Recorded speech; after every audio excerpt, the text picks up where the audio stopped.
Messages. Messages. The wizard sat with his coffee when the speaker cracked open with a familiar voice. An old professor's cadence, a tone that carried authority like an overcoat. Michael Salla. An interview. A guest. JP.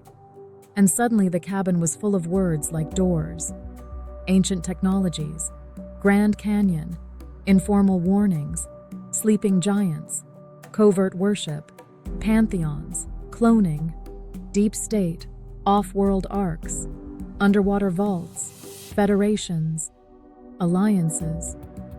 Solar Warden. The wizard didn't flinch. He had heard this music before. Not the same melody, but the same instrument.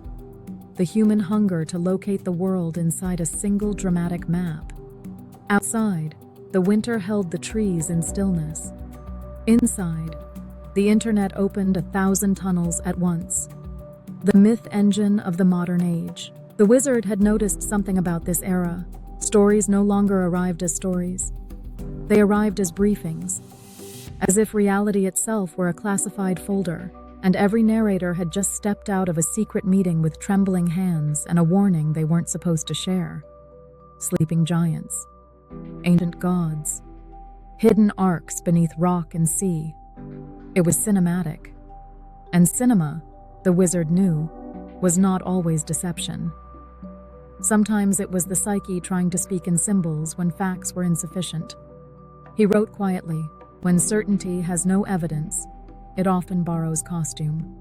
Giants as symbols of power. The word giants echoed. Were they literal? Mythic? Metaphorical? The wizard considered the oldest use of giants. Giants were always what humans called forces, larger than themselves. Empires, technologies, traumas, forgotten ages. Sometimes the giant was simply the weight of history sleeping under the surface. And yes, power always wanted to wake giants for its own advantage. That part, at least, was universally true. The disclosure storm. He thought of Jessica Jones in the woods, tracking footprints that might be animal, might be folklore, might be something stranger. He thought of Michelle Fielding and layered realities. He thought of Steven Greer and decades of disclosure activism. He thought of the comet stories, the financial tremors, the political static. So many narratives, so many competing keys. The wizard felt the temptation. If I can just connect the dots, I'll finally see the whole picture. But then he remembered, most dots are not coordinates. They are pixels. And pixels do not become an image by obsession, only by distance. The ethical rule of the wizard. He stood and walked to the window. Snowlight softened the world. He whispered the rule he had come to trust. Extraordinary claims require extraordinary humility. Not mockery, not blind belief. Humility. Because the cost of believing the wrong thing too hard was the same as the cost of dismissing the right thing too quickly. You lose your center. The lamp over the rabbit hole. The wizard returned to his desk and lit a small lamp.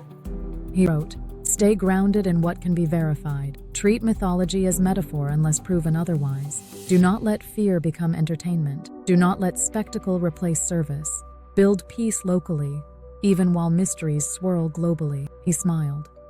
If there were hidden corridors under the earth, the best way to enter them would still be with compassion.